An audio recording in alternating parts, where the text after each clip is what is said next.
God bless you. Thank you for joining me. We are going to revisit a couple of things here in our video together. Thank you so much for being here. So I mentioned previously in a video that there were lots of people groups, countries, etc.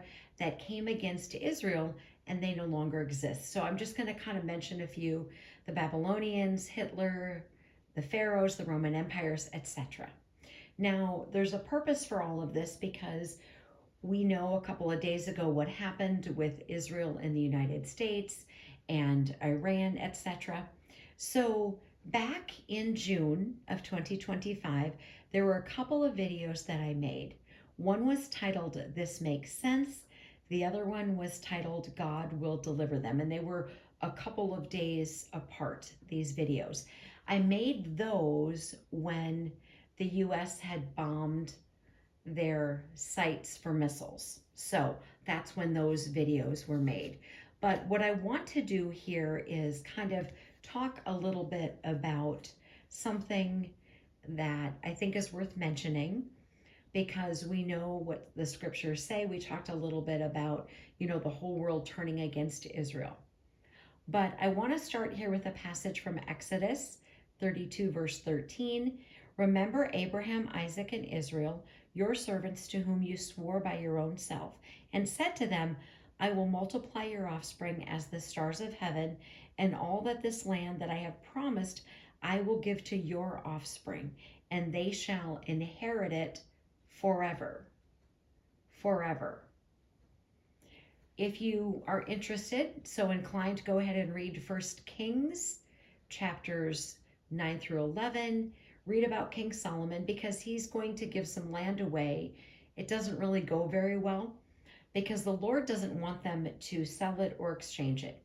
And it tells us that in Ezekiel 48:14, they shall not sell or exchange any of it. They shall not alienate this choice portion of the land, for it is holy to the Lord. So we have this land that God has given to the descendants of Abraham. It's not to be sold, exchanged, etc. So back to those videos that I made, and this is why it's important to kind of revisit that, was my original thought process for when the whole world turns against Israel was that there would have to be a different administration, mainly the Democrats would have to be in power for that to happen. That's kind of always what I envisioned in my head. But then last summer, I had some other thoughts about some other scenarios where we could not sort of be in agreement with whatever Israel is planning to do. Now, I had heard right before I went on vacation that Israel had wanted to bomb Iran, and the president said no. Now, I don't know if that's true, but it got me thinking about those videos from June, given what's happened just the other day. So this is kind of why we are revisiting it.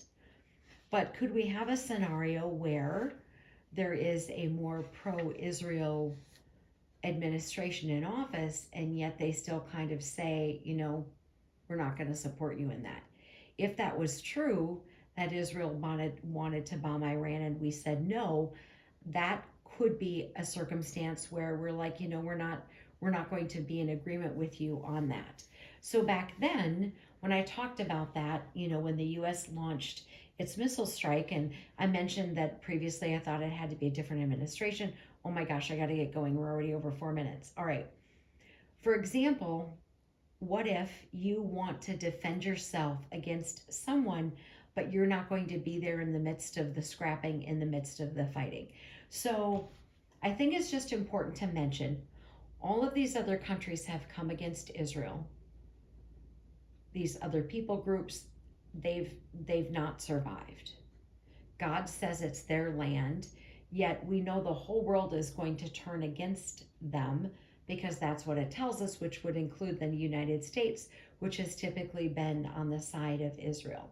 But we could have a circumstance as this proceeds, as this goes forward, where perhaps they do something and then this administration takes a step back.